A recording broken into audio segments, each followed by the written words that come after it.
تو اثر بعد ہم جمع ہے، یہ ان کی بات کا اثر ہے۔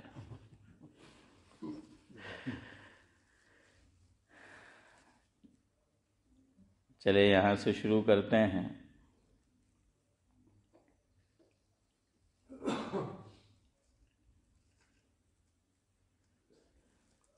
چاہیے ہوتا موت کو کوئی بہانہ ہے، چاہیے ہوتا موت کو کوئی بہانہ ہے، یہ کوئی انوکھی بات نہیں، جانتا سارا زمانہ ہے۔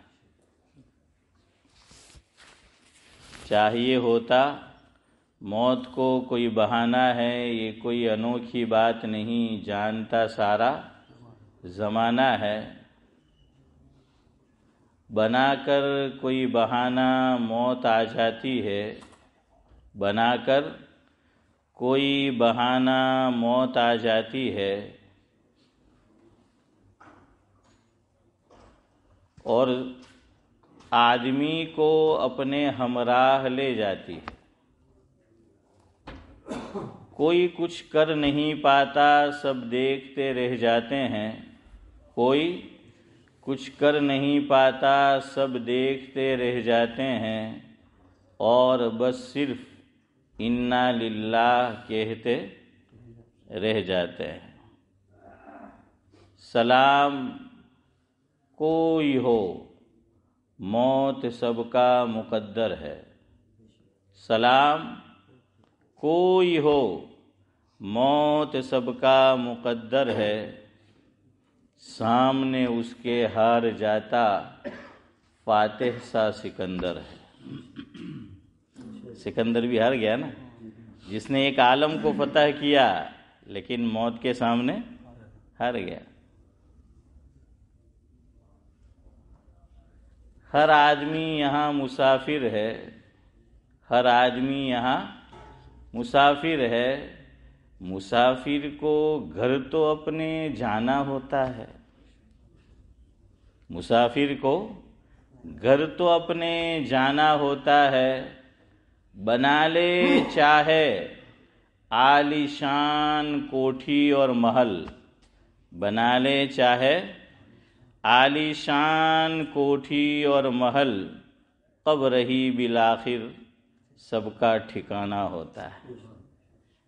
انسان کی اصل مشت خاک ہے، انسان کی اصل مشت خاک ہے، اور خاک ہی میں اسے سمانا ہوتا ہے۔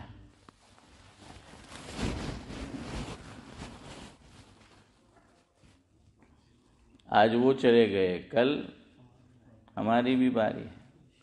ہر آدمی کو وقت پر یہاں سے کوچ کرنا ہے۔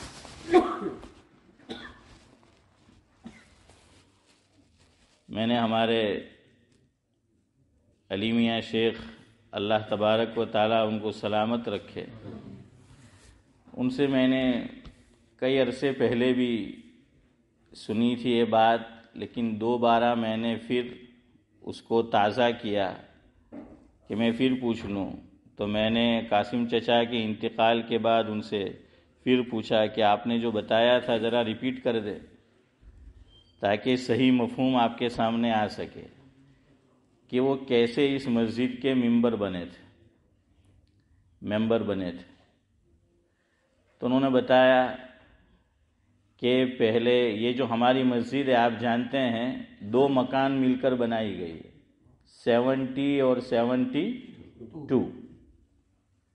یہاں کچھ لوگ موجود ہیں پرانے، اللہ ان کو بھی سلامت رکھے، عافیت کے ساتھ لمبی زندگی نصیب فرمائے۔ ان کو معلوم ہے پہلے کون سا مکان خریدا گیا، 70 نا، ہاں۔ پھر مجھے بتایا کہ 72 یہ خریدا گیا، اور 65,000 یہ رقم مقرر کی گئی کہ 65,000 میں وہ 72 نمبر کا مکان ملا کاؤنسل سے، لیکن شرط یہ تھی کہ کیش ادائیگی کرنی ہے اور 4 ہفتے میں کرنی ہے، برابر؟ ہاں، کیش ادائیگی کرنی ہے اور 4 ہفتے میں کرنی ہے۔ الحمدللہ 4 ہفتے میں پوری رقم مجھے بتایا گیا کہ اسی علاقے سے ہو گئی۔ اللہ سب کو جزائے خیر دے۔ جو قبروں میں جا کر سو چکے ہیں، اللہ تبارک و تعالیٰ ان کی قبروں کو نور سے منور فرمائے، اور جو بقید حیات ہے اللہ تبارک و تعالیٰ ان کی عمر میں بعافیت برکت نصیب فرمائے۔ بڑی بات ہے کہ 65,000 پاؤنڈ کا کیش 4 ہفتے میں جمع کر لینا، اکٹھا کر لینا، اس کی ادائیگی کر دینا۔ تو اس کے لیے جو ذمہ دار حضرات تھے تو انہوں نے کوششیں شروع کی علاقے میں، اور نئے ممبر بنانا بھی شروع کیے، نئے ممبر بنانا شروع کیے۔ تو قاسم چچا بتایا گیا مرحوم کے کوونٹری سے یہاں تشریف لائے تھے، وہ پہلے کوونٹری میں ہوتے تھے، اور فوبگ روڈ پر ان کی رہائش تھی۔ تو علی میاں شیخ نے مجھے بتایا کہ وہ اور ایک صاحب غالباً اشرف بھائی حکیم کا نام لیا، کہ وہ دونوں حضرات ان کے پاس پہنچے، قاسم چچا کے پاس، اور جا کر کہا کہ ہم نئے ممبر بنا رہے ہیں مسجد کے، اور آپ بھی اسی علاقے میں رہتے ہیں، ہم چاہتے ہیں کہ آپ ممبر فی ادا کرے، فارم پور کرے، اور مسجد کے کیا بن جائے، ممبر بن جائے۔ کچھ گفتگو ہوئی، اسے میں نقل کرنا نہیں چاہتا۔ بہرحال خلاصہ یہ کہ وہ راضی ہو گئے، اور ان کو بتایا گیا کہ ہمیں 101 پاؤنڈ چاہیے، ممبر بننا ہے تو کتنے چاہیے، 101 پاؤنڈ۔ تو بڑے میاں نے 101 پاؤنڈ کا چیک لکھ کر دے دیا، اور اس طرح وہ مسجد کے کیا بن گئے، ممبر بن گئے۔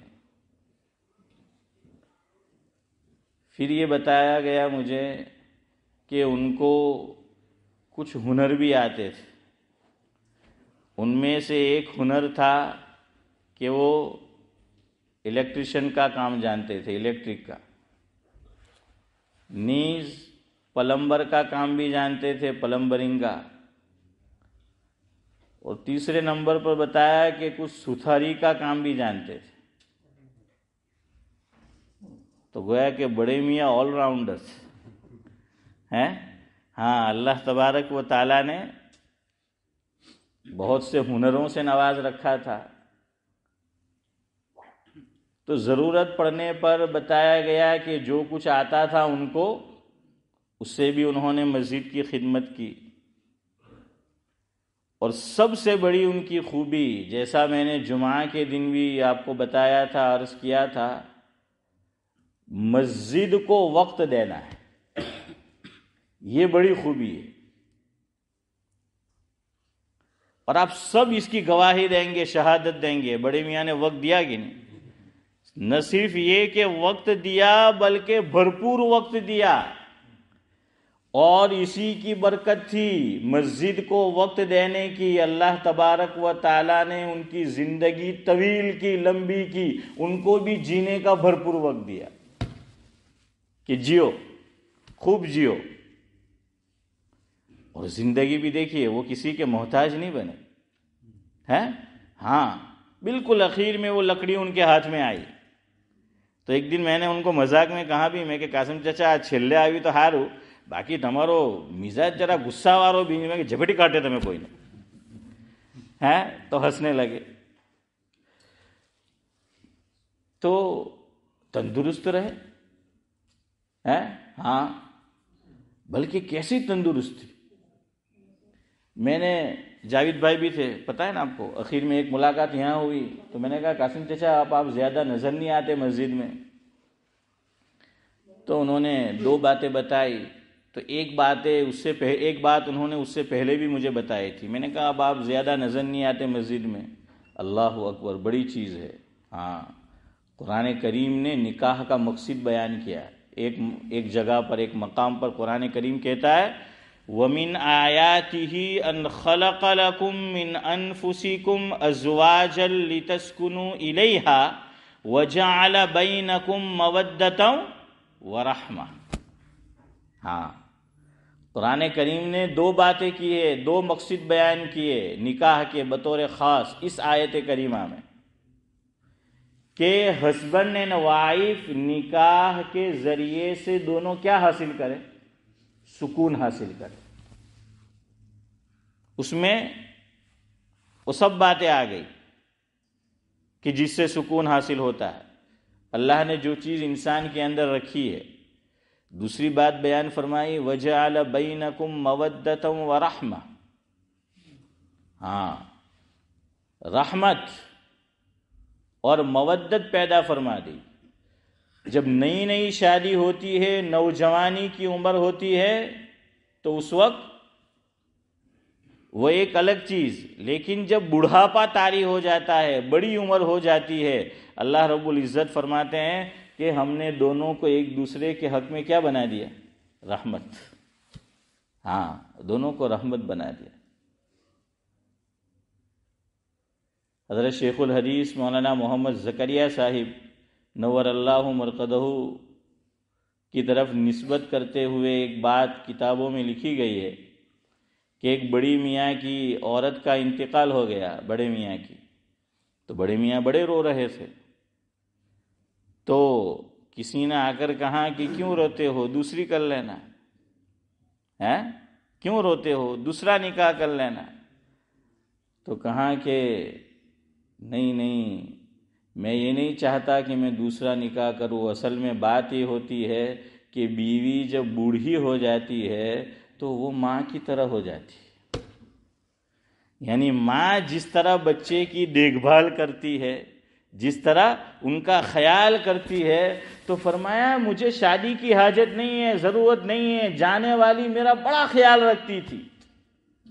جس طرح بچپن میں ماں بچے کا خیال رکھتی ہے، تو فرمایا کہ جو تابع فرما بردار شریف النفس عورت ہوا کرتی ہے، وہ بڑھاپے میں ہسبینڈ کا اسی طرح خیال رکھتی ہے۔ اور دوسری طرف بھی ہے کہ ہسبینڈ بھی اس کا خیال رکھا کرتا ہے اگر وہ تابع اور فرما بردار ہے۔ کوئی نہیں جانتا کس کو کس کی زیادہ ضرورت پڑے گی۔ ہاں، قاسم چچا کے کیس میں یہ ہوا کہ بڑے میاں صحت مند اور تندرست تھے ایک اعتبار سے، تو میں نے جب پوچھا کہ زیادہ وقت نہیں دیتے تو کہنے لگے، یعنی اخیر میں بالکل، تو کہنے لگے کہ گھر میں جو ہیں ان کو اب آنکھوں سے نظر نہیں آتا۔ ہاں، یہ انہوں نے مجھے ایک سے زائد مرتبہ یہ بات کہی کہ اب ان کو آنکھوں سے صحیح طرح نظر نہیں آتا، تو اس لیے میں چلا جاتا ہوں گھر پہ کہ کہیں وہ کچھ اس کو ضرورت پڑے، کچھ کرنے جائے، وہ گر نہ پڑے، تو اس کو میری ضرورت رہتی ہے، میں اس کی خدمت کرتا ہوں، اس کی دیکھ بھال کرتا ہوں، اس لیے میں چلا جاتا ہوں۔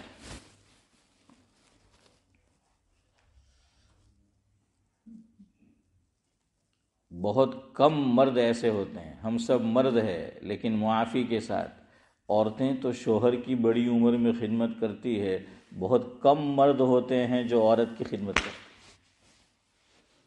ہاں، اس طرح جی جان سے خدمت کرنا، دیکھ بھال کرنا، وہ معذور ہو جائے، اسے خدمت کی ضرورت ہو، تو یہ وصف بھی بڑے میاں کے اندر تھا، تو اخیر تک وہ تندرست رہے۔ اور مجھے بتایا کہ ان کے پاس تو کار بھی تھی اخیر تک، شاید مائکرا، اور اخیر تک چلاتے رہے۔ میں نے کہا ماشاءاللہ بڑے میاں کی بینائی بھی دیکھ ہے نا، چلا رہے، ابھی بھی کھڑی ہے۔ ہاں، تو وہ کہتے کہ وہ انشورنس ان کا پاس ہو جاتا تھا، گھر سے تھوڑا مہنگا ہوتا تھا، لیکن وہ گاڑی چلا کر، ان کا بیٹا شاید لیٹن میں رہتا ہے تو کہا کہ وہ لیٹن بھی جاتے تھے، یعنی کسی کی محتاجگی نہیں کہ کسی کو لے کر جانا پڑے، خود ڈرائیو کر کے جاتے۔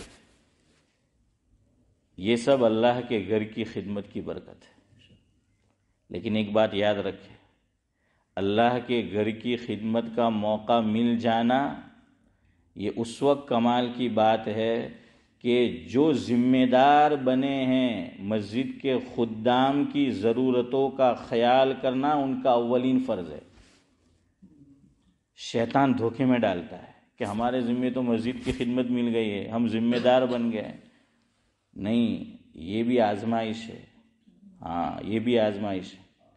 اگر ہم نے مسجد کی صحیح دیکھ بھال نہیں کی اور مسجد کے جو خدام ہیں ان کی بھی صحیح دیکھ بھال نہیں کی، یہ حقوق العباد ہے، یاد رکھنا۔ مسجد کے جو ذمہ دار ہیں اور جو خدام ہیں ان کی ضرورتوں کا ویسا خیال نہیں رکھا گیا جیسا رکھنا چاہیے تھا، ان کے حقوق کی حقوق تلفی کی، یہ حقوق العباد میں آئے گا، یاد رکھنا۔ ہاں، اس لیے یہ دو دھاری تلوار ہے۔ مسجد کی خدمت جہاں پر ایک نعمت ہے، رحمت ہے، ثواب کا کام ہے، وہاں پر یاد رکھنا حقوق العباد بھی عائد ہوتے ہیں۔ دوسری بات، مسجد کو جہاں ضرورت ہو وہیں پیسہ خرچ کرنا۔ مسجد توڑ بھانگ کرنے کی ضرورت نہیں ہے، چل رہی ہے، اچھی حالت میں ہے، مرمت کی ضرورت نہیں ہے، لیکن ذمہ دار بن کر آدمی خواہ مخواہ قوم کا پیسہ اس میں ڈالتا ہے، کل قیامت کے دن اس کی بھی اس کو جواب دے دیں۔ اپنا پیسہ خود کا آپ کو ڈالنا ہے، ڈالو، کوئی بات نہیں۔ اپنے جیب سے اپنی خون پسینے کی کمائیں ڈالو، جیسے حضرت عثمان غنی رضی اللہ تعالیٰ عنہ نے مسجد، یاد رکھنا۔ لوگ اس طرف توجہ نہیں دیتے۔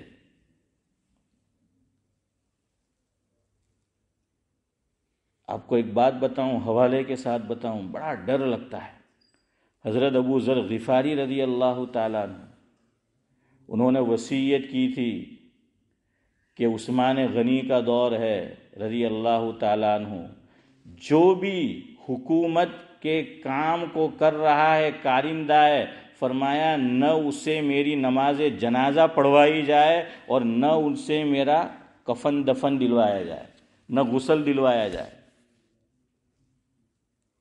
حالانکہ اسلامی حکومت ہے، یہ ثواب کا کام ہے، لیکن عام طور پر آدمی کے ہاتھ میں پاور آتا ہے، عہدہ آتا ہے، ساتھ میں دماغ میں فرعونیت بھی آتی ہے، ظلم، فرعونیت آتی ہے آدمی کے اندر، یاد رکھنا۔ شیطان یہ مسجد کے ذمہ داروں کا، مدارس کے ذمہ داروں کا اور ایسے جتنے ادارے ہیں جو اسلام کے نام پر چل رہے ہیں، دین کے نام پر چل رہے ہیں، ایک ہی جانب دکھاتا ہے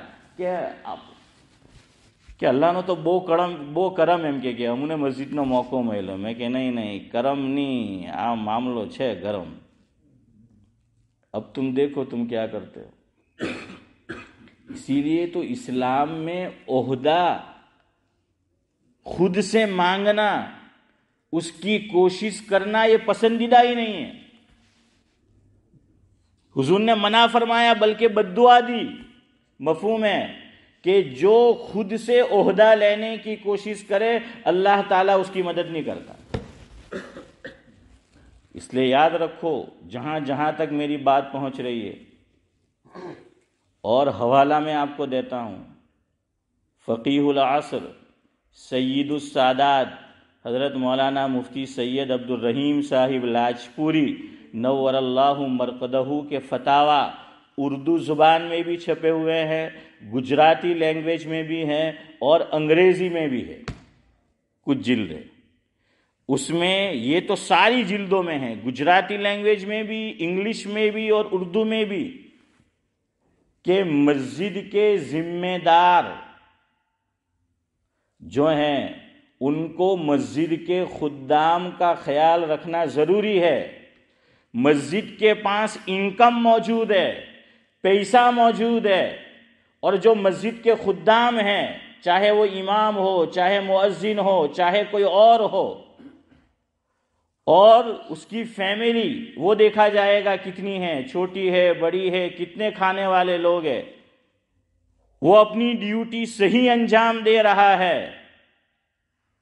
اور مسجد کی انتظامیہ یا مدرسے کی انتظامیہ باوجود اس کے کہ پیسہ ہے اسے اتنا ویجز اور تنخواہ اور پگار نہیں دیتی جس سے اس کا گزارا ہوگا. مسجد کے ذمہ دار کل قیامت کے دن اللہ کے یہاں جواب دینے کے لیے تیار ہو جائے.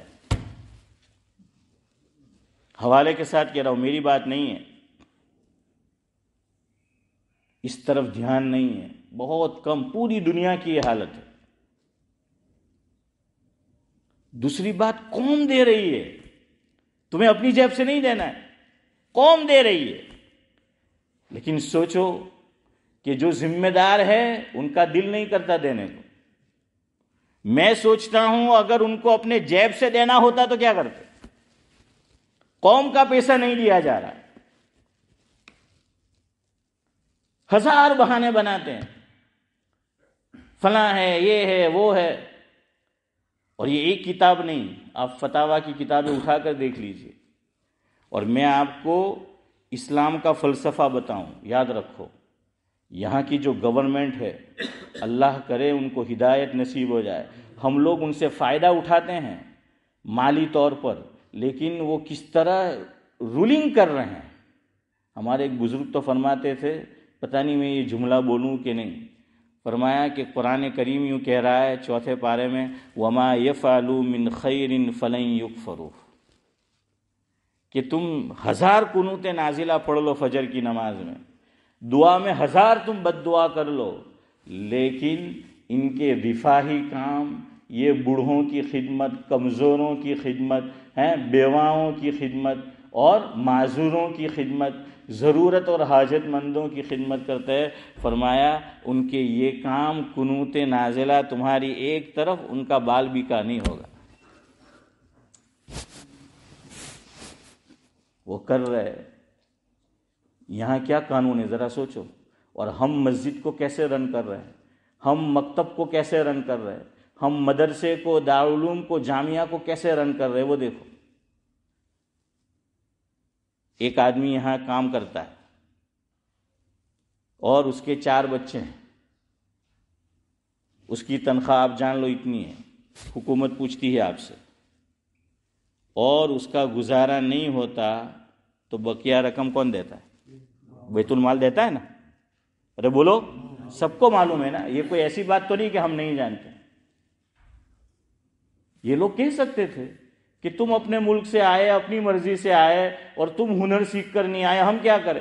تمہارے چھوٹے چھوٹے بچے تم جانو، تم پالو، تم پوسو، تم بڑا کرو. نہیں، جب تک بچے کمانے کے قابل نہیں ہو جاتے، ان کا NI نمبر نہیں آ جاتا، حکومت ہیلپ کرتی ہے، اتنا پیسہ، اتنی رقم دیتی ہے. اور نہ صرف یہ کہ رقم ختم ہو جائے اور بچے نہیں، اتنا دیتی ہے، آدمی بچانا چاہے تو بچتی بھی ہے اور اس سے ہالیڈے پہ بھی جاتا ہے. انڈیا میں بھی بھیجتا ہے، پاکستان، بنگلہ دیش میں بھی بھیجتا ہے، ان کو سب پتا ہے. لیکن وہ دے رہے. یہ اسلامی نظام ہے. یہ نظام نہ ہماری مسجدوں میں کام کرتا ہے، نہ ہمارے مدرسوں میں کام کرتا ہے، نہ ہمارے مکتبوں میں کام کرتا ہے، نہ ہماری اسلامی تنظیموں میں کام کرتا ہے. اس لیے جو رزلٹ آنا چاہیے، معاشرے میں جو تبدیلی آنی چاہیے، جو چینجز آنی چاہیے، وہ نہیں آتی. یہی وہ سسٹم ہے. دنیا بھر کے لوگ پیسہ خرچ کر کے اپنی جان کو خطرے میں ڈال کے اس ملک میں آنا چاہتے ہیں. بڑی بڑی لوری میں پیچھے گھس کر اور پتہ نہیں کیا کیا مصیبتیں جھیل کر لوگ آتے ہیں. یہ اسلامی نظام ہے. پڑھو اپنی سیرت کو، پڑھو اپنے دین کو. لیکن ہمارے یہاں تو وہ بھی نہیں. دیکھیں مول صاحب، تمہاری مسجد میں نماز نہیں کہ 1 کلاک تمہارا خالی. مسجد کی انتظامیہ ایک نماز کا 1 گھنٹہ کاؤنٹ کرتی ہے، سب جگہ. میں سب کی بات کر رہا ہوں.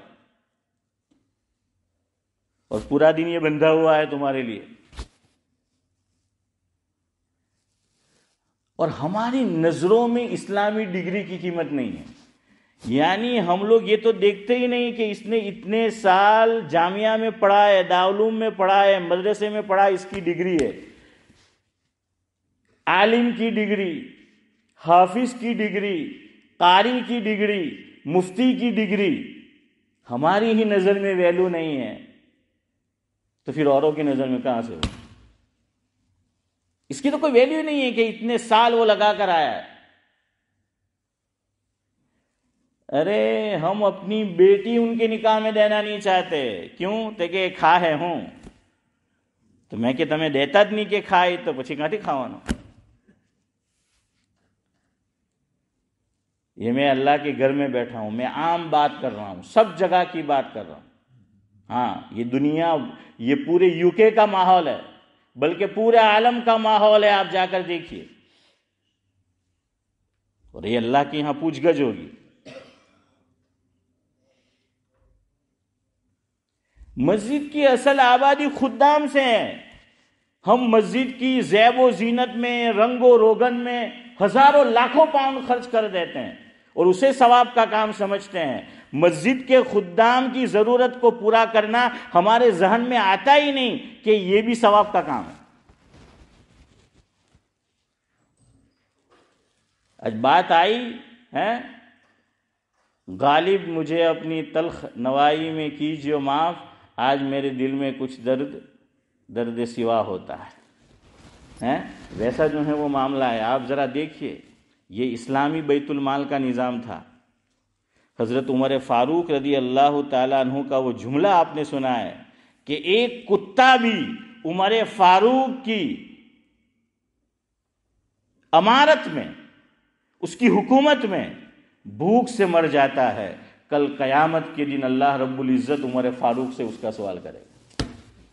انسان نہیں مرتا، کتا کہاں ہے؟ کس کو کہاں ہے؟ کتے کی مثال دی ہے جو نجس ہے۔ میرے بھائیوں، ہر چیز سیکھنے کی ہے، ذمہ دار بنو تو علماء سے، بزرگوں سے سیکھو ہم پر کیا ذمہ داری عائد ہوگی۔ اور یہی حال میں ائمہ کرام سے بھی کہوں گا، مسجد کے خدام سے بھی، وہ بھی اپنی ذمہ داریاں دیکھیں، وہ بھی سیکھے، وہ بھی بزرگوں سے پوچھے کہ ہمارے کیا تقاضے ہیں۔ لیکن آج ہماری مسجد بھی اس طرز پہ نہیں چل رہی جس طرز پہ اسلام ہمیں تعلیم دیتا ہے، ہمارا دین ہمیں تعلیم دیتا ہے۔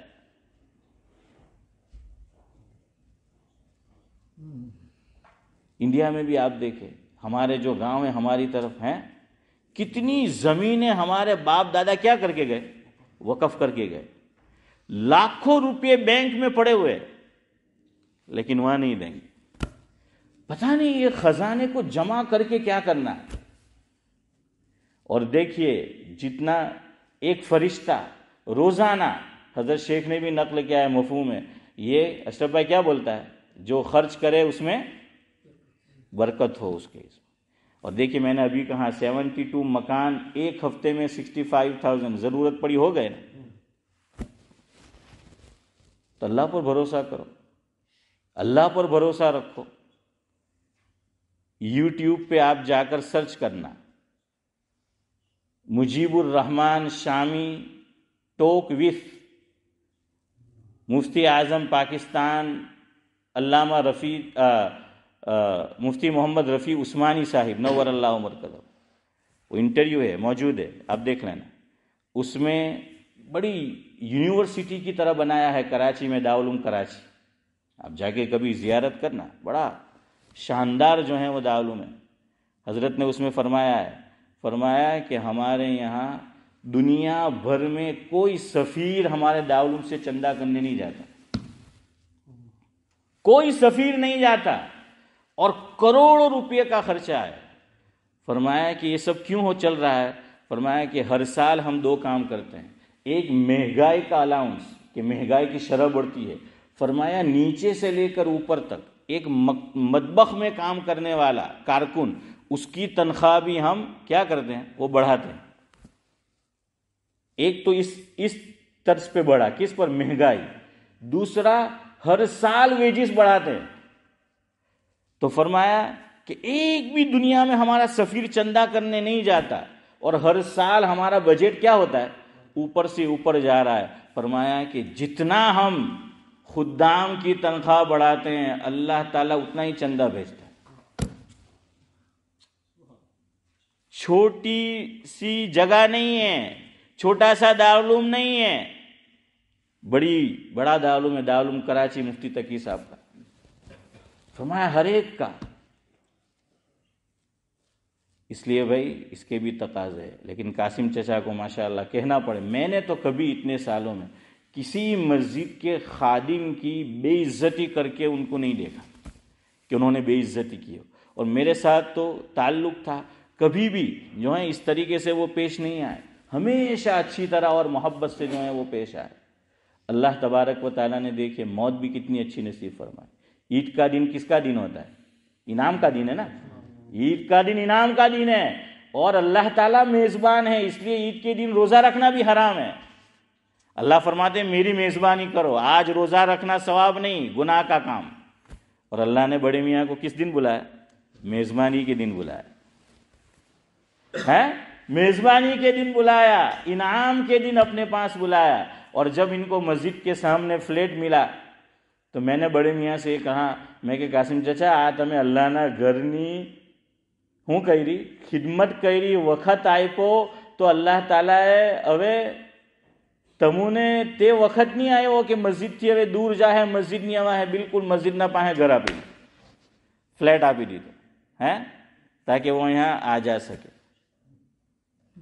تو بڑے میاں نے بہرحال بڑا کام کیا. تو میرے بھائیو یاد رکھو ذمہ داری جو ہے وہ آئے اللہ کے یہاں، اس کی بھی جواب دہی ہے. یہ مت سمجھو کہ ہم مسجد کے ذمہ دار ہیں، اللہ کے گھر کا کام کر رہے اللہ نہیں پوچھے گا. نہیں، اس کی بھی پوچھ ہونی ہے، میری بھی پوچھ ہونی ہے، جو خدام ہے، جو ائمہ ہے، جو دوسرے ذات ہے، سب کی پوچھ ہونی ہے. یہ اللہ کا گھر ہے اور اسلام جس طرح تعلیم دیتا ہے، دین تعلیم دیتا ہے، ہم کم از کم اپنی جو ایسی چیزیں ہیں جو اسلام کے نام پہ چل رہی ہے، اسلام کی طرف منسوب ہے، اسے تو اسلامی طرز پہ چلائے.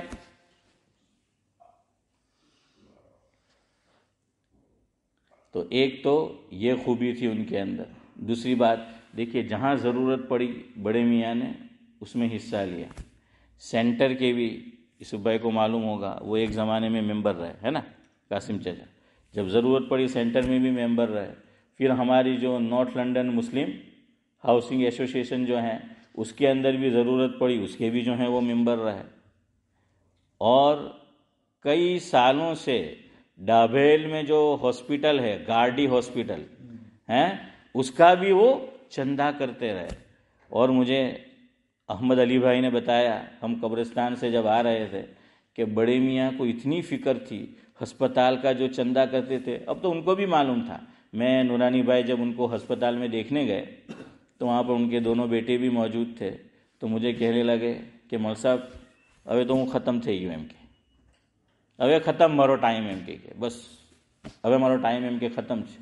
ان کو پتا تھا کہ اب وقت گزر چکا ہے، لیکن اتنی فکر احمد بھائی نے بتایا کہ وہ لقمان کو اور دوسرے کا نام لیا، ان کو بتاتے تھے کہ جو فلانا نو گارڈی ہاسپٹل نو چندو آولو نہیں ملے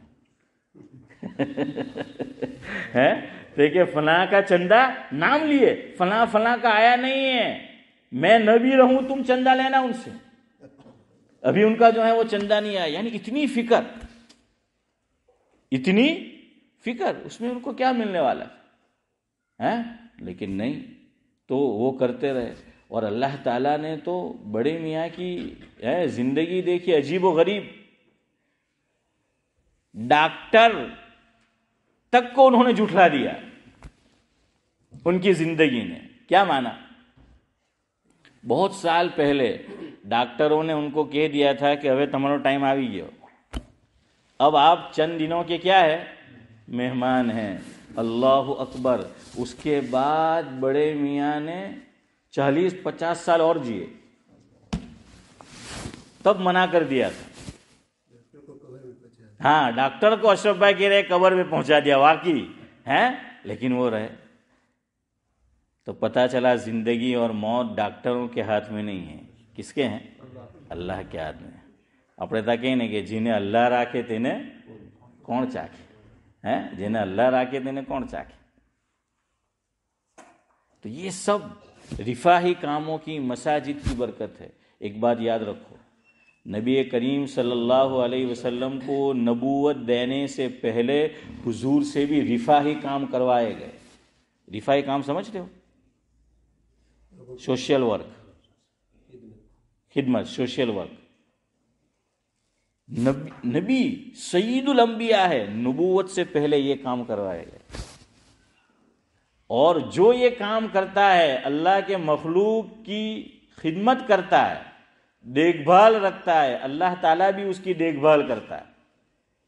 دیکھیے آپ صلی اللہ علیہ وسلم پر جب پہلی وحی نازل ہوئی، بخاری شریف میں روایت ہے بالکل شروع میں، اور حضور نے آ کر کیا فرمایا؟ زملونی زملونی، مجھے کمبل اڑاؤ، مجھے کمبل اڑاؤ. لقد خشیت علی نفسی، مجھے اپنی جان کا خطرہ ہے.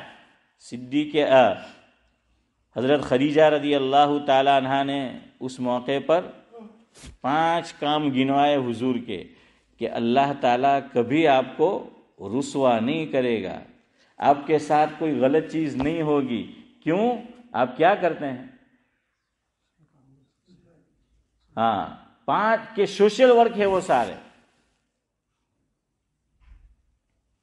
جس کو مولانا الطاف حسین حلی نے یوں منظوم بیان کیا کہ وہ نبیوں میں رحمت لقب پانے والا، مرادیں غریبوں کی بر لانے والا، وہ اپنے اور پرائے کا غم کھانے والا، بد اندیش کے دل میں بھی گھر کرنے والا، ضعیفوں کا ملجا اور یتیموں کا ماوا، یتیموں کا والی، غلاموں کا مولا.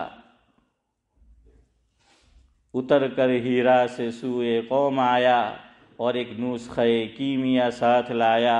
وہ بجلی کا کڑکا تھا یا صوت ہادی، عرب کی زمین جس نے ساری ہلا دی. تو سب کیا کام کرتے تھے؟ یتیموں کا خیال، مظلوموں کا خیال، مہمان نوازی، برا کرنے والوں سے اچھا سلوک. یہ سب کام حضور اکرم صلی اللہ علیہ وسلم رفاہی کام کیا کرتے تھے. آج مسلمان اس میں پیچھے ہیں، غیر قومی رفاہی کاموں میں آگے ہیں. پھر ہم ان کے لیے بد دعائیں کرتے ہیں. ارے یہ اللہ تعالی کی جو مخلوق ہے ان کا خیال رکھ رہے ہیں. یہ نبیوں سے اللہ نے کام کروایا، یہ رفاہی جو ہیں وہ کام حضور سے لیا. یہ سب کام ہمارے کرنے کے تھے جو اور کر رہے ہیں، اور اللہ کی مدد سمیٹ رہے ہیں.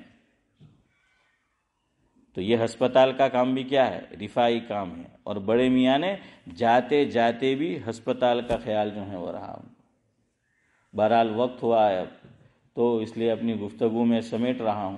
کل انشاءاللہ کچھ اور گفتگو کریں گے. 1-2 باتیں مزید جو ہیں ان کے تعلق سے کہہ دوں.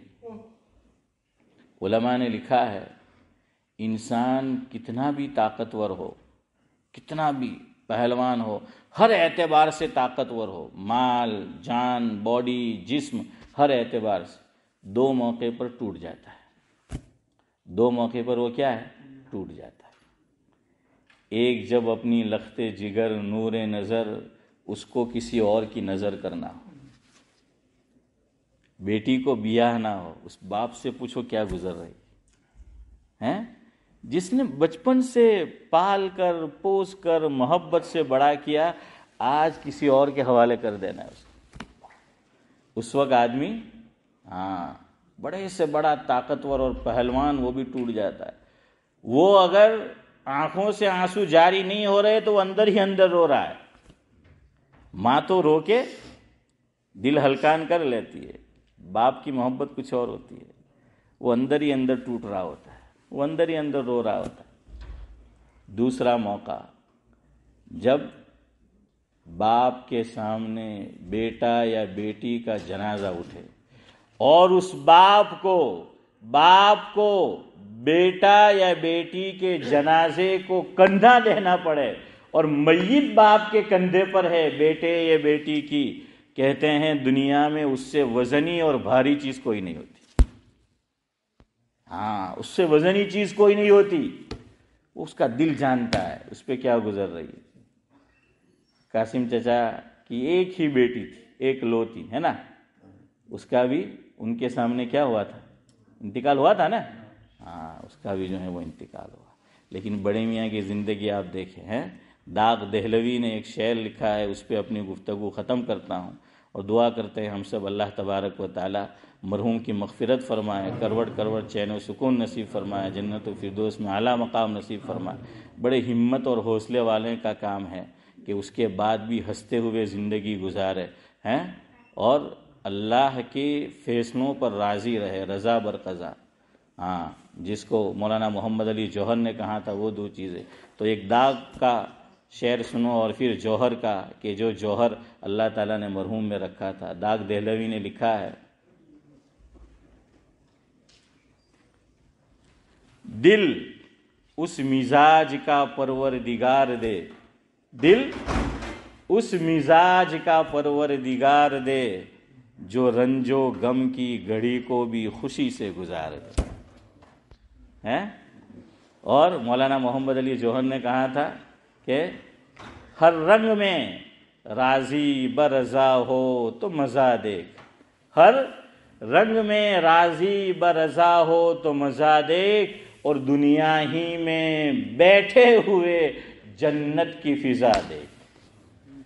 ہاں، تو ذرا اللہ کے فیصلے پر راضی رہ کر دیکھو، پھر دیکھیے اللہ تبارک و تعالیٰ کیسے نوازتا ہے. جو کچھ کہا سنا گیا، بندہ سب سے زیادہ محتاج ہے. اللہ سب سے پہلے مجھے اور آپ کو عمل کی توفیق دے. سبحان اللہ و بحمدہ، سبحانک اللہم و بحمدک.